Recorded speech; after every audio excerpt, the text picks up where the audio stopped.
واشهد ان لا اله الا الله شہادتاً یوافق فیہا السر الاعلان والقلب اللسان. خوبصورت جملے ہیں یہ اور بڑے واضح جملے ہیں. نبی امین علیہ السلام گواہی دیتے ہیں ذات توحید کے واحد ہونے اور معبود ہونے کی. میں گواہی دیتا ہوں کہ اللہ کے سوا کوئی معبود نہیں.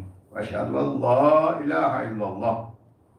لیکن اس شہادت کی دو خصوصیات جناب امین علیہ السلام نے بیان فرمائی ہیں جو بڑی مہم ہے. شہادتاً میں ایسی گواہی دیتا ہوں، اور ہمیں اپنا امتحان بھی یہ کر لینا چاہیے کہ آیا ہم بھی جب اشہد ان لا الہ الا اللہ کہتے ہیں تو آیا ہماری بھی گواہی ایسے ہے یا اس سے ہٹ کے ہے. تو جناب نبی علیہ السلام فرماتے ہیں میں ایسی گواہی دیتا ہوں کہ یوافق فیہا سر الاعلان، کہ ظاہر اور باطن اس میں برابر ہے. سر اور اعلان، باطن بھی ایسا ہے ظاہر بھی ایسا ہے.